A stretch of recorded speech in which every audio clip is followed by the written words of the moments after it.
হযরত সুলাইমান যখন তার রাজদরবারে নিজের অত্যন্ত ঘনিষ্ঠ মন্ত্রীর সাথে কথা বলছিলেন, ঠিক তখনই সেখানে মৃত্যুর ফেরেশতা আজরাইল মানুষের বেশ ধরে উপস্থিত হলেন এবং সুলাইমানের মন্ত্রী সেই অচেনা ব্যক্তিকে দেখার পর চরম আতঙ্কিত হয়ে কেন হযরত সুলাইমানকে অনুরোধ করেছিলেন তাকে যেন বাতাসের মাধ্যমে শত শত মাইল দূরে পাঠিয়ে দেন।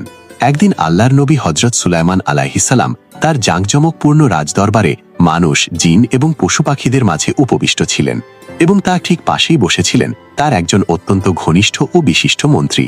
এমন সময় হঠাৎ করে মৃত্যুর ফেরেশতা মালাকুল মাউত আজরাইল মানুষের বেশ ধরে সেই দরবারে উপস্থিত হলেন এবং তিনি সুলাইমান আলাইহিসসালামের সাথে কথা বলার ফাঁকে বারবার পাশে বসা ওই মন্ত্রীর দিকে খুব অদ্ভুত, তীক্ষ্ণ এবং বিস্ময় ভরা দৃষ্টিতে তাকিয়ে থাকতে লাগলেন, যা দেখে মন্ত্রীর বুকের ভেতর ভয়ে দুরু দুরু কাঁপন শুরু হয়ে গেল। কারণ মালাকুল মাউতের দৃষ্টি সাধারণ ছিল না। কিছুক্ষণ পর ফেরেশতা দরবার থেকে চলে গেলে আতঙ্কিত মন্ত্রী ভয়ে কাঁপতে কাঁপতে নবী সুলাইমানকে জিজ্ঞেস করলেন, হে আল্লাহর নবী, ওই ব্যক্তি কে ছিলেন যিনি আমার দিকে এমন ভয়ঙ্করভাবে তাকিয়েছিলেন যে আমার মনে হচ্ছিল আমি এখনই মারা যাব? সুলাইমান আলাইহিসসালাম শান্তভাবে উত্তর দিলেন, উনি ছিলেন স্বয়ং মৃত্যুর ফেরেশতা মালাকুল মউত। এই কথা শোনা মাত্রই মন্ত্রীর বাঁচার আকুতি চূড়ান্ত পর্যায়ে পৌঁছে গেল এবং তিনি নিশ্চিত ভাবলেন আজরাইল হয়তো এখনই তার জান কবজ করতে ফিরে আসবেন। তাই তিনি সুলাইমানকে কাতর হয়ে অনুরোধ করলেন, হে নবী, আপনার তো বাতাসের ওপর নিয়ন্ত্রণ আছে, দয়া করে বাতাসকে হুকুম দিন যেন সে আমাকে এই মুহূর্তেই উড়িয়ে নিয়ে কয়েক হাজার মাইল দূরে হিন্দুস্থানের কোনো এক নির্জন ও জনমানবহীন মরুভূমিতে রেখে আসে, যাতে আমি মৃত্যুর ফেরেশতার হাত থেকে বাঁচতে পারি।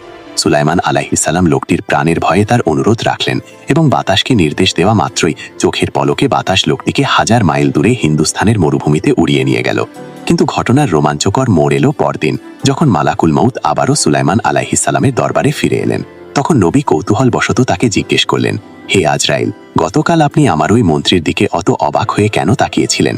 তখন মৃত্যুর ফেরেশতা এক গভীর রহস্যের উদ্ঘাটন করে বললেন, হে আল্লাহর নবী, আমি আসলে অবাক হয়ে ভাবছিলাম যে মহান আল্লাহ আমাকে নির্দেশ দিয়েছিলেন ঠিক ওই নির্দিষ্ট সময়টিতে হিন্দুস্থানের এক নির্জন মরুভূমিতে গিয়ে ওই লোকটির জান কবজ করতে, অথচ আমি তাকে আপনার দরবারে ফিলিস্তিনে বসা দেখলাম।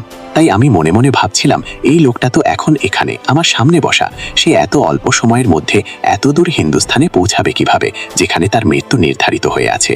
কিন্তু আল্লাহর কি অপরূপ পরিকল্পনা! নির্দিষ্ট সময় হতেই যখন আমি হিন্দুস্থানের সেই নির্জন মরুভূমিতে গিয়ে পৌঁছালাম, তখন দেখলাম আপনার মন্ত্রী সেখানে ঠিকই উপস্থিত, আর আমি ওখানেই তার জান কবজ করলাম। আসলে কেউ জানে না কার মৃত্যু কোথায় এবং কখন নির্ধারিত হয়ে আছে।